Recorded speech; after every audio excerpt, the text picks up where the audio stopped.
Os gregos morreram, Aristóteles morreu, e o pensamento grego foi pouco a pouco sendo substituído por um outro jeito de pensar a vida, o homem, o universo.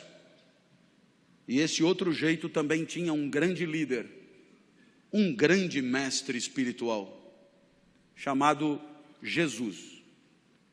Jesus nasceu em Nazaré, 350 anos depois de Aristóteles. Aristóteles, você sabe, era grego, estudou na academia de Platão. Jesus era judeu e se formou no judaísmo. Aristóteles tornou-se um subversivo na academia. Jesus tornou-se um subversivo no judaísmo. Jesus disse coisas que ninguém tinha dito antes. E Jesus, grande sábio que era, respondeu à nossa pergunta: o que a vida tem que ter para valer a pena? E a resposta de Jesus é impactante até hoje. Por mais que vivamos numa sociedade de cultura cristã, a resposta de Jesus, quando anunciada com clareza, produz extraordinário impacto nos espíritos de quem ouve. O filé mignon da vida, a vida que de fato vale a pena, é a vida assumidamente dedicada ao outro. Isso é absolutamente incrível, sobretudo para nós, acostumados a ouvir que o sucesso da nossa vida tem a ver com o nosso próprio ganho, com a nossa própria riqueza, com o nosso próprio conforto, com o nosso próprio poder. Jesus dirá mais ou menos o contrário. O filé mignon da vida, aquilo que fará de você um vivente feliz, é a entrega, é proporcionar, é alavancar, é permitir que o outro viva melhor do que viveria se você não existisse, é permitir que o outro sorria o sorriso que, se você não fosse, ele não sorriria, é permitir que o outro sinta a alegria que, se você não estivesse, ele não sentiria. E aí sim, você terá vivido vida boa, vida que valeu a pena. Lição de Jesus. Bem, os exemplos podem ir ao infinito. Basta que alguém que você ame fique doente, para que você gaste num único cheque tudo que tinha guardado para si. E aí você descobre rápido o que vale mesmo na hora de viver. A minha filha Natália é a mais nova dos meus filhos, tem 13 anos hoje. Quando tinha 4, foi acometida de gravíssima doença, rara no Ocidente. Síndrome de Kawasaki, um vírus letal.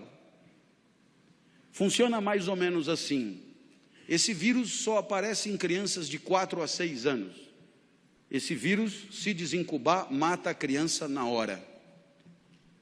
Mas tem uma vantagem: se ele não desincubar por 2 anos, ele acaba morrendo, e a criança está definitivamente curada.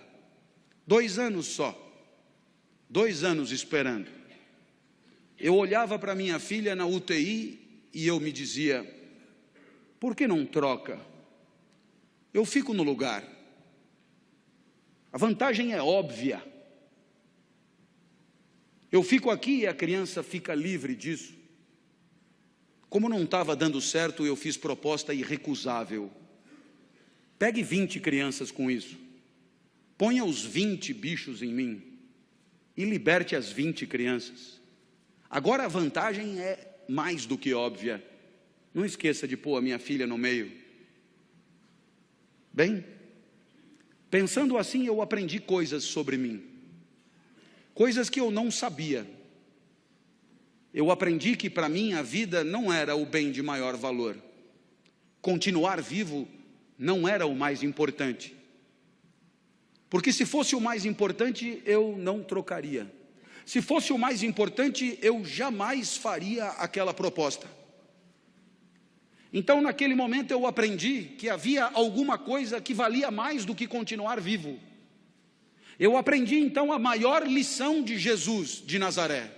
A maior lição. O que mais vale na vida, o filé mignon da vida. Eu aprendi que o amor vale mais do que a própria vida. Por isso propunha a troca.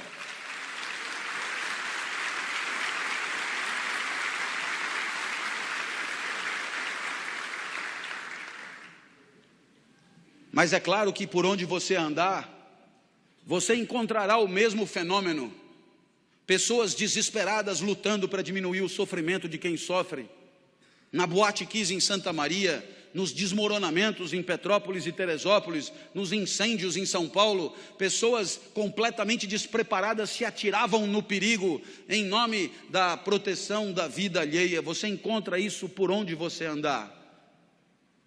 Para desdramatizar, minha filha completou 13 anos em maio, e ela virou para mim e falou: papai, ela está completamente curada, portanto, e ela falou: papai, eu queria comemorar meu aniversário em casa, queria mostrar minha casa para os meus amigos, você deixa? A minha filha sempre pede tudo para mim, porque de mim ela sabe que ela tira tudo que ela quer, depois ela só comunica à mãe. Eu já falei com o papai e ele já deixou. Vieram 39, subiram no mesmo elevador, invadiram o apartamento no mesmo segundo. E quando eu vi aquele enxame de criança entrando em casa, me lembrei de uma poetisa búlgara que dizia mais ou menos assim: criança pequena é como água, ocupa todos os espaços. Eu me tranquei no quarto, mas a poetisa tem razão, todos os espaços. Papai, queremos brincar aí também. Minha filha, para onde você quer que eu vá? Você não gosta tanto da padaria? Vai para a padaria e espera lá, leva o celular que eu te aviso. E aí eu te pergunto, que espécie de idiota passaria 3 horas de sábado numa padaria, esperando que uma criança o autorize a voltar para sua própria casa? Esse idiota somos todos nós, não somos? Que um dia percebemos que o sorriso da criança amada vale qualquer padaria. Minha filha me autorizou a voltar, e quando eu cheguei em casa, porque ela é muito legal, ela virou para mim e disse: papai, muito obrigado por ter deixado, eu me diverti muito. Eu sou emotivo, rapidamente as lágrimas brotam, e ela continuou então inapelável: eu queria te dizer mais uma coisa, eu adoro ser sua filha. Nossa, eu para ouvir aquilo passaria uma semana na padaria. Eu acho que eu abriria uma padaria. Nesse momento você poderia imaginar que o exemplo de Jesus encontra abrigo em situações de afetos familiares. E você poderia imaginar que aqui é trabalho, evento profissional, competidores à flor da pele, com sangue no olho e faca nos dentes. A lição de Jesus não encontraria lugar aqui. Eu tendo a discordar. Há 30 anos, como professor universitário, me perguntam por que escolhi essa profissão. E eu costumo brincar dizendo que Jesus explica. Porque se a vida boa é a vida dedicada aos outros, se o filé mignon da vida é a vida onde cada jaula e cada caloria é destinada a alegrar quem está na frente, se a vida boa é a vida em que o outro e o seu desabrochar são o maior valor, admita que a minha profissão é imbatível. Tudo é pelo aluno, é para o aluno, é em função do aluno. É o aluno que aprende, é o aluno que se forma, é o aluno que se capacita, é o aluno que se prepara, é o aluno que se posiciona no mercado, é o aluno que volta para você depois que está trabalhando para continuar estudando. Tudo é por ele, cada aula preparada, cada livro escrito, cada ensinamento dado é para que ele possa pensar melhor e viver melhor. Nada volta, nem salário tem. É evidente que é pelo aluno. Mas eu falo do professor a título de exemplo. Todas as demais profissões podem ser assim. Quando o médico volta para casa à tarde e às 4 da manhã é acordado, ao se levantar, ele talvez ganhe mais do que o professor, mas não é por causa disso que ele levanta. Nem ele, nem o dentista, nem o advogado, nem o psicólogo, nem ninguém. E aí eu costumo dizer, disse até uma vez num evento de mídia que depois na internet atravessou o país, que trabalhar é quebrar o galho de alguém. Trabalhar é quebrar o galho de alguém com conhecimento de causa. Trabalhar é quebrar o galho de alguém com formação. Trabalhar é quebrar o galho de alguém com método, com expertise, com protocolo. Mas trabalhar é, antes de tudo, quebrar o galho de alguém. Feliz daquele que consegue enxergar na alegria do outro o resultado das suas ações, do seu investimento, da sua dedicação e do seu empenho. E é evidente que alguém como você, que trabalha com um valor maior de felicidade, que é a segurança, é evidente que alguém como você tem claro no seu espírito que se você se empenha por progredir, por ampliar seus negócios, por servir ao maior número de pessoas, muito antes do que pensar no próprio enriquecimento, muito antes de pensar no próprio acúmulo de recursos, muito antes de pensar na própria fatia de mercado, muito antes de pensar em si, você sabe o quão bem você faz às pessoas que bateram à sua porta. Você sabe o quanto as pessoas confiaram em você para bater à sua porta.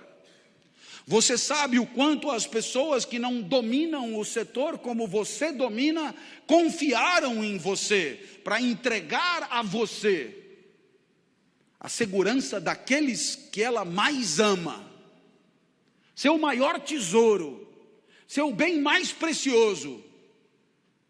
E você enxerga isso, entende a responsabilidade que é a sua, e sabe que a tua maior responsabilidade não está na simples ampliação dos teus negócios, mas está na proteção daqueles que acreditaram em você, na proteção daqueles que em situação de não defesa, de situação de insegurança, vieram bater a porta e confiaram nos serviços que oferecem.